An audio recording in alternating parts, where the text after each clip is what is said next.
ये लाडली बहनों को पैसे दे रहे हैं तो कहते बहनें दारू पी जाती है, दारू पी जाती है। बहनें चप्पल तैयार रखना, कोई कांग्रेसी आए तो बताना कि आप बता तू सूंघ करके ये हमारे पैसे का परिवार में उपयोग हो रहा कि ये दुरुपयोग हो रहा। इनको तो शर्म नहीं आती, क्या बात करते, मुंह से बोलने में खराब लगे। लेकिन ये बेईमान वोट के भूखे केवल एक ही काम करते, आपस में लड़ाओ, झूठ बोलो और अपना काम चलाओ। कितने साल निकाल दिए। ये आज मैं दिन में बिजली देख रहा हूं। कांग्रेस की शासनकाल में 2002-03 तक रात में भी लाइट नहीं मिलती थी। रात में भी क्या हालत करी थी। रात में लाइट नहीं, सड़क के ठिकाने नहीं, आम जनता परेशान, सारी हालत खराब रहती थी।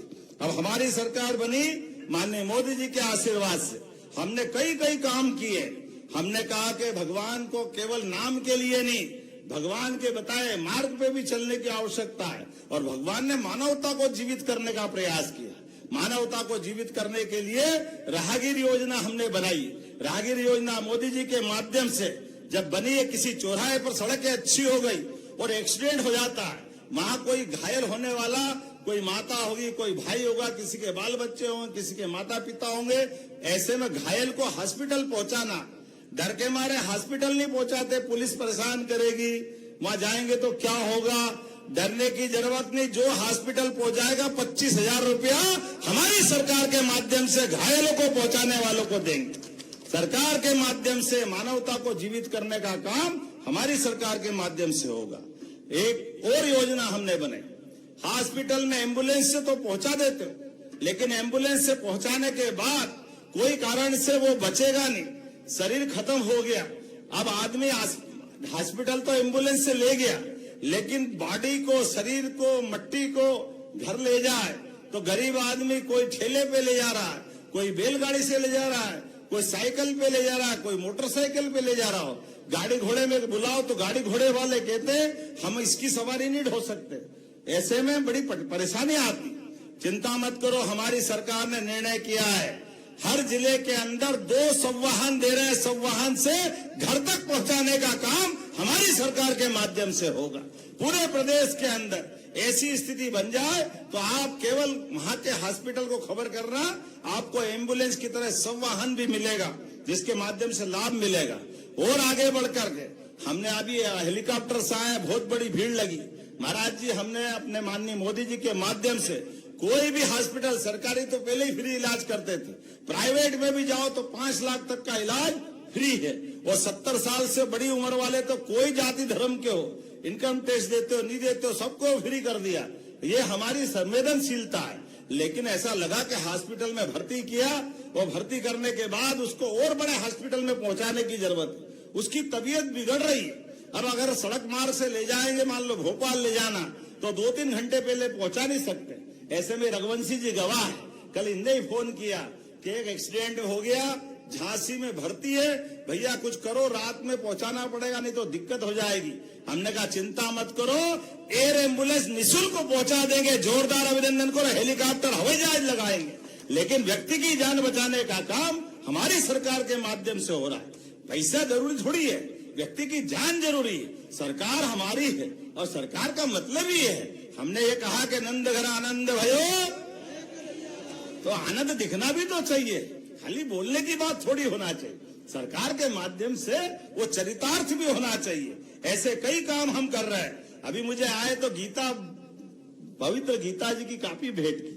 हमने कहा ये गीता जी तो हम पढ़ेंगे ही पढ़ेंगे, लेकिन गीता जी ने अपने कर्मवाद के सिद्धांत के बलबूते पर जीवन के अपने एक एक क्षण का उपयोग सदुपयोग में बदलने के लिए हमारे अपने समाज में हमने कहा गोपाल कृष्ण के जीवन को स्कूल शिक्षा के अंदर भी, कॉलेज शिक्षा में भी पढ़ाने का काम हमारी सरकार के माध्यम से किया जाएगा। भगवान के जीवन के विविध प्रसंगों को पढ़ करके नई पीढ़ी तैयार होगी। और उतना ही नहीं, नगर में, नगर परिषद में, मैंने बताया आप नगर पालिका अध्यक्ष में, आप भी गीता भवन बनवाओ, सरकार मदद करेगी। हर जगह गीता भवन पूरे प्रदेश में बनाए जाएंगे। जब गीता भवन बनाए जाएंगे तो ताली वाली तो बजती है कि नहीं बजती है? ऐसा लग रहा है कि थोड़ा एहसास तो होना चाहिए। अब गीता भवन बनेंगे तो गीता भवन में हमारे बच्चे भी पढ़ेंगे, लिखेंगे, आगे बढ़ेंगे, कंप्यूटर की शिक्षा होगी, अच्छे सभी साहित्य पढ़ेंगे। अरे अच्छी चर्चा करने के लिए तो सब धर्म की चर्चा करो, कोई दिक्कत नहीं। गीता भवन तो ये हमारे लिए परमात्मा की दया से भगवान ने बड़े से बड़े काम करे, लेकिन बाद में प्रेरणा भी ऐसी दी। हमारे याद रखो, भगवान कृष्ण ने कंस को मार दिया।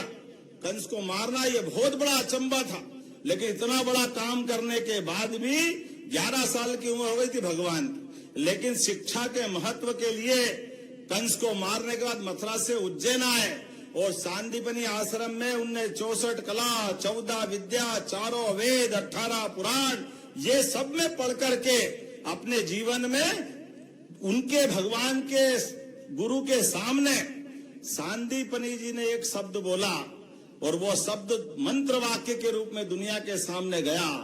श्री कृष्ण वंदे जगत गुरु। बतावा, जगत गुरु अपने खुद के शिष्य को कोई गुरु बना दे, वो कोई हो सकता है तो गोपाल कृष्ण ही हो सकते हैं। वो आनंद हम सबको उस एहसास कराता है। शिक्षा का क्या महत्व है, इसलिए हम अपने गीता भवन बना रहे हैं। हमने कहा कि गौ माता की बात भी होना चाहिए, तो सरकार के माध्यम से हम अपने भगवान राम के काल के आने वाला दशहरे के दिन रावण तो जलाते ही है, जलाना, लेकिन रावण को ध्यान रखो, रावण को जलाते जलाते ध्यान में आता है कि हम शस्त्र पूजन भूल गए। वो तो रावण मरा कैसे? भगवान के शस्त्र के बिना कोई मरा है क्या? तो रघुवंशी जी शस्त्र धारण करे बिना कैसे आनंद आता है? तो भगवान ने प्रेरणा दी है, दुष्टों के संहार के लिए शस्त्रों का धारण करना भी जरूरी है आज के समय में। तो हर दशहरे पे सरकार के माध्यम से जहां शस्त्रागार है, हमारे सारे मंत्री, विधायक, सांसद सब लोग शस्त्र पूजन करने जाएंगे। सारे त्योहार हमारे लिए प्रेरणादायी, और आने वाले समय में जब दीपावली का आनंद मनाएंगे, लेकिन सच्ची दीपावली तो गोवर्धन पूजा के साथ होती है। ये गोवर्धन नहीं है, हमारे लिए गोवर्धन है। जोरदार अभिनंदन करो। पूरे देश के अंदर हमारा राज्य एकमात्र है जिसने गोवर्धन पूजा के माध्यम से पर्यावरण से भी प्रेम करा और गौ माता के प्रति अपनी भक्ति भी बता रहा है। और गौ माताओं को पालने के लिए गोपाल कौन? जो गाय को पाले वो गोपाल है कि नहीं? गोपाल, गोपाल किसको कहते हैं? भगवान नाम कितने भी धारण कर ले, लेकिन जो गोपाल बोल के उनको आनंद आता था। तो जिसके घर गाय वो घर घर गोपाल, वो जो कृष्ण को भी माने वो गोपाल, तो गोपाल कृष्ण घर घर में मिलते हैं। इसलिए गोपाल कृष्ण भगवान है कि हमने कहा घर घर गाय पालो, दूध उत्पादन बढ़ाओ। कुपोषण से अपने परिवार के अंदर दूध का उत्पादन होगा तो माखन, दही, दूध सब कुछ घर में आ जाएगा। अभी 9% दूध का उत्पादन हमारे राज्य के अंदर होता है, इसको 20% तक ले जाने वाले। अभी देश में तीसरा नंबर हमारा है, इसको 1 नंबर तक ले जाएंगे। इसलिए हमने योजना बनाई, गाय भी पालो तो भरपल्ले पालो। 1-2 गाय माता से क्या होता है? 25 गाय माता पालो, 40 लाख की योजना बनेगी। 10 लाख हमारी तरफ से फ्री, गाय भी आपकी, दूध भी आपका, कमाई भी आपकी। लेकिन सरकार प्रोत्साहन दे रही, और बड़ी बड़ी गौशालाएं भी जो कोई खोलता है उस गौशाला में भी प्रति गाय माता 20 रुपया प्रति गाय माता के बजाय 40 रुपया प्रति गाय माता देने के लिए हमने डबल कर दिया। जोरदार अभिनंदन करो। हमारी घर घर गोपालों की गाय माता का सम्मान होना चाहिए, जिसमें 33 करोड़ देवी देवता का वास। वो गौ माता के लिए अगर सरकार के खजाने में थोड़ा लोट पड़ जाए तो क्या फर्क पड़ता है? जमाने के जाने क्या क्या काम होते रहते। ऐसे में गौ माता के लिए अगर हम नहीं करेंगे तो कौन करेगा? आज के इस अवसर पर बोलने के लिए तो बहुत कुछ है, लेकिन मैंने एक और निर्णय किया कि भगवान कृष्ण ने जहां जहां, आप बताओ, जो मथुरा का महत्व है, जो वृंदावन का महत्व है, जो गोकुल का महत्व, वही द्वारका का महत्व है। तो जब द्वारका, गोकुल, वृंदावन भगवान ने लीलाएं करी, तो मध्य प्रदेश में भी तो वो स्थान है, सांदीपनी आश्रम, जहां भगवान पढ़ने आए। और इस जिले के अंदर चंदेरी, शिशुपाल का, हम सब याद रखें, शिशुपाल का वध करने के लिए यहाँ आए। तो ऐसे प्रत्येक स्थान को तीर्थ बनाएंगे। जोरदार अभिनंदन करो भगवान कृष्ण के लिए। भगवान राम ने भी जहां जहां मध्य प्रदेश में लीला की, अब चित्रकूट धाम सहित जहां जहां श्री राम वनगमन पथ है वहां भी तीर्थ बनेंगे। और भगवान कृष्ण ने जहां जहां लीला की वो स्थान भी तीर्थ बनेगा। ऐसी सारी योजना बना करके बहुत सारी बातें मैं कर सकता था, लेकिन विलंब से आने की क्षमा भी चाहता हूं। थोड़ा देरी से आया, लेकिन देर आयत दुरुस्त आयत। आया तो धूमधाम से आनंद से अब आपके बीच में मिलने का मौका मिला है। अगली बार भी बुलाओगे कि नहीं बुलाओगे? जरा इधर ताली वाली नहीं बजा रहा है, बताओ तो अगली बार बुलाएंगे कि नहीं बुलाएंगे? लेकिन भले लोग कितने हैं, बुलाएंगे तो बुलाएंगे, लेकिन अभी आए तो क्या देर हो, तो पूछना ही भूल गए। चंदेरी महोत्सव है, उसमें आमंत्रित। चंदेरी महोत्सव बिल्कुल आएंगे। जोरदार ताली बजा, हमारे रघुवंशी जी ने एक शुरुआत कर दी। अब मैं जरा छेड़ रहा हूं तो मेरे को पकड़ मत लेना, एक दो बात मैं डायरेक्ट ही कर देता हूं, सीधे सीधे कर देता हूं। मुझे बताया गया कि यहाँ 12वीं तक स्कूल, हाई स्कूल को 12वीं तक कराना चाहिए, करना चाहिए क्या? 12वीं स्कूल होना चाहिए बे? जरा ताली वाली बजा के बताओ कि स्कूल का उन्नयन होना चाहिए क्या? हाई स्कूल को हायर सेकेंडरी ब्रजेंद्र जी होना चाहिए क्या? आपके तो मामा का घर है, आप तो खोगे ही सही। जोरदार अभिनंदन करो हमारे चाचा भतीजों के लिए। आपने क्या मामा भांजे ऐसे बन के घूमते थे कि लोग याद करते, तो चाचा भतीजे भी ऐसे घूमना चाहिए। जोरदार ताली बजा इनके लिए भी, कल से ऐसे आनंद लेना चाहिए। आप भी अपने प्रेम को बांटो, जितना बांटोगे उतना मिलेगा।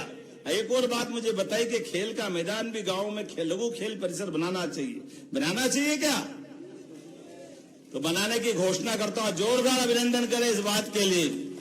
और बहुत सारी बात है। आपने कहा रसुल्ला और आसपास की पंचायतों में लिफ्ट इरिगेशन की योजना की बात आपने कही है, इसका कलेक्टर सर्वेक्षण करवा लेना। हमारी सरकार ने तय किया है कि ये 100 लाख हेक्टेयर तक, हर खेत तक सिंचाई का पानी मिले, इसका प्रयास हमारा होने वाला है। निश्चित रूप से जहां जहां खेत खेत तक पानी मिलेगा। देखो भाई, हमारे तो भगवान की दया से यशस्वी प्रधानमंत्री के कार्यकाल को देखो, या तो सीमा पे जवान जान की बाजी लगा करके, सीमा पे जवान अपने देश की रक्षा के लिए दुश्मन से छाती अड़ा करके, जान की बाजी लगा करके आपकी रक्षा करता है। और ऐसे ही खेत का किसान, अन्नदाता किसान, मैं दोनों हाथ जोड़ के प्रणाम करता हूं किसानों के लिए भी। हमारी सरकार का सबसे बड़ा हक अगर किसी का है तो किसानों का है, किसानों की बेहतरी का है। इसलिए किसानों के लिए सिंचाई की सुविधा और जो भी सुविधा मांगेगा किसान, उसको आगे बढ़ाने के लिए हमारी सरकार लगातार काम करेगी। मेरी अपनी ओर से ये इरिगेशन की आपने सिंचाई योजना बताई, इसको भी करेंगे, जो नहीं बताई उसको भी करेंगे। जोरदार अभिनंदन करो जो जहां जहां से भी बताएंगे। पूरे प्रदेश के अंदर हमारी सरकार के पास पैसे की कोई कमी नहीं है। जब अच्छा काम करो तो भगवान भी साथ देता है। परमात्मा की दया से ऐसे सारे काम हम लगातार करते जाएंगे। आज तो इतने ही, अगली बार फिर आएंगे, फिर मुलाकात करेंगे। मेरी अपनी ओर से दोनों हाथ जोड़ के आप सबको प्रणाम, और दोनों हाथ की मुट्ठी बांधो और ऊपर से मेरे हाथ मेरे साथ जोर से बोलो, भारत माता की, भारत माता की, भारत माता की। बहुत बहुत धन्यवाद। भारत माता की जय। बहुत बहुत धन्यवाद। माननीय मुख्यमंत्री महोदय का प्रेरणास्पद उद्बोधन हम सभी ने आत्मसात किया। आभार प्रदर्शन के लिए आमंत्रित हैं भारतीय जनता पार्टी के जिला अध्यक्ष माननीय आलोक जी तिवारी। कृपया पधारें।